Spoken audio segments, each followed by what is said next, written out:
जय हिंद। डॉक्टर बालादत्त। मित्रों, आजकल मैं आपको अपने वीडियो के माध्यम से प्रकृति से जोड़ने का प्रयास कर रहा हूँ, क्योंकि प्रकृति से जुड़ना ही हमारे उत्थान का मुख्य विषय है। क्योंकि यदि हम प्रकृति से नहीं जुड़ेंगे तो हमारा संतुलन भी सही नहीं हो पाएगा। भारत के बारे में मैंने कुछ पहले आपको कुछ बताया है। आज मैं आपको पाश्चात्य देशों के बारे में, विशेषकर संयुक्त राष्ट्र अमेरिका के बारे में बताने का प्रयास करूँगा।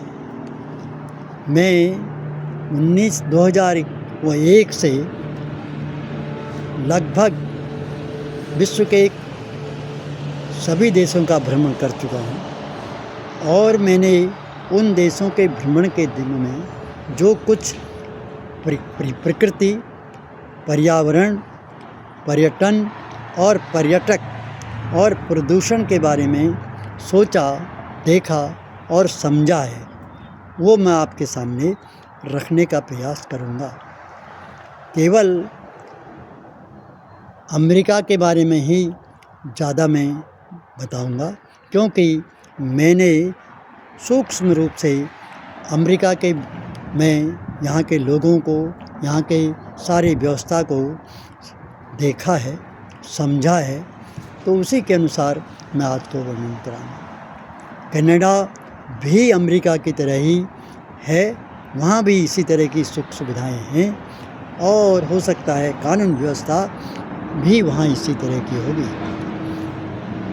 अमेरिका में ये बात सीखनी चाहिए। जो भी लोग भारत से आते हैं या कहीं से भी आते हैं, हर देश की जो अच्छाइयाँ हैं, उन अच्छाइयों को देखना चाहिए, परखना चाहिए और समझकर अपनाना चाहिए।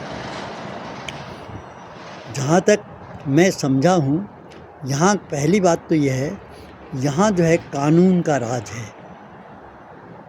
कानून का उल्लंघन कोई नहीं कर पाता है।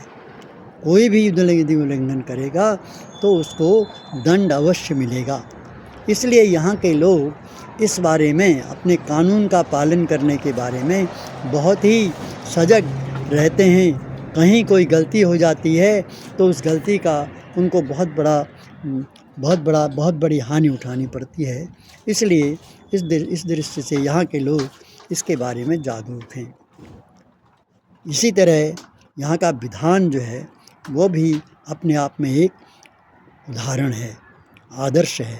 क्योंकि यहाँ के विधान में जो संविधान है, उसमें जिस तरह की व्यवस्था है, उसको आप इन बातों से ही स्पष्ट रूप में समझ जाओगे कि उसको आज़ाद स्वतंत्र हुए, अमेरिका को स्वतंत्रता प्राप्त हुए लगभग 700 साल हो गए हैं, और इन 700 सालों में उनके संविधान में बहुत कम परिवर्तन हुए हैं।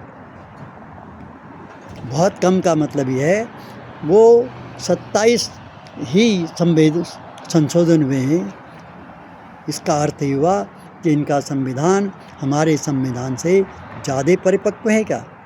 ये तो मैं नहीं कह सकता हूँ, क्योंकि इस बारे में तो दो संविधान विशेषज्ञ हैं, जो कानून के विशेषज्ञ हैं, वही बता सकते हैं। लेकिन जहाँ तक मैं समझा हूँ, यहाँ के संविधान में केवल 27 ही संशोधन 700 सालों में हुए हैं। तो भारत में 75 सालों में ही क्यों 100 से भी ऊपर संशोधन किए गए हैं? इसका अनुशीलन और इसकी परख आप पर मैं स्वयं आप पर छोड़ता हूँ, क्योंकि ये विषय मेरे क्षेत्र में नहीं आता है। इस बारे में मेरी सोच इतनी गहन नहीं है, इसलिए मैं कुछ कहने में असमर्थ हूँ। फिर भी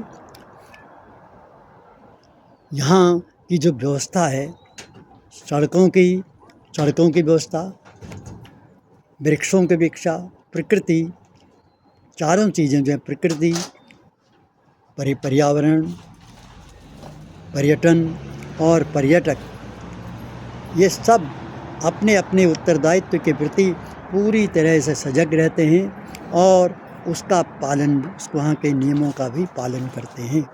जो भी जहाँ जाता है, किसी भी पर्यटन स्थल पर जाता है और वहाँ जाकर उसका आनंद लेता है, तो ये लोग उसी जैसे उन्होंने उसको पाया है उससे भी सुंदर रूप में छोड़ने का प्रयास करते हैं और उसी के अनुसार जो उसमें पहले आया है उसके बारे में उसकी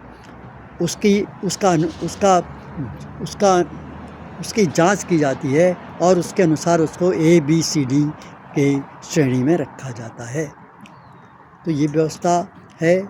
सड़कों पर बिल्कुल इतना सुंदर व्यवस्था है कि जो पैदल चलने वाले हैं उनके लिए बहुत सुविधाएं हैं।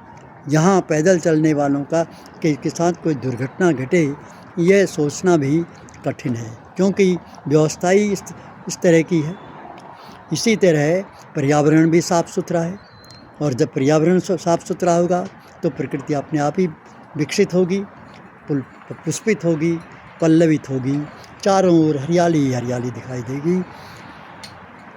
दूसरा कारण यह है, इसका एक और पहलू भी है, यहाँ आबादी कम है, जगह ज़्यादा है, इसलिए भी हमको यहाँ ऐसा लगता है। लेकिन यहाँ के लोगों ने जो यहाँ के सड़कों की और जितनी भी सुविधाओं की व्यवस्था की है वो केवल 150 साल के लिए नहीं की है, इन्होंने 1000 साल तक की आगे हजार साल के तक आगे तक की व्यवस्था की है। तो ये कितनी योजनाबद्ध कार्य होता है यहाँ, ये आप इन्हीं बातों से समझ सकते हैं। भारत में भी योजना आयोग रहा, अब नीति आयोग है, लेकिन वो इतना नहीं कर पाते हैं। क्यों? ये एक प्रश्न चिन्ह है। यदि इन 75 सालों में और 5 साल की योजना होती थी, वो थोड़ा बहुत भी काम करते तो आज हमारे यहाँ सड़कें साफ़ सुथरी होती, पैदल चलने वालों को सुविधाएं होती और जनता आनंद का अनुभव करती।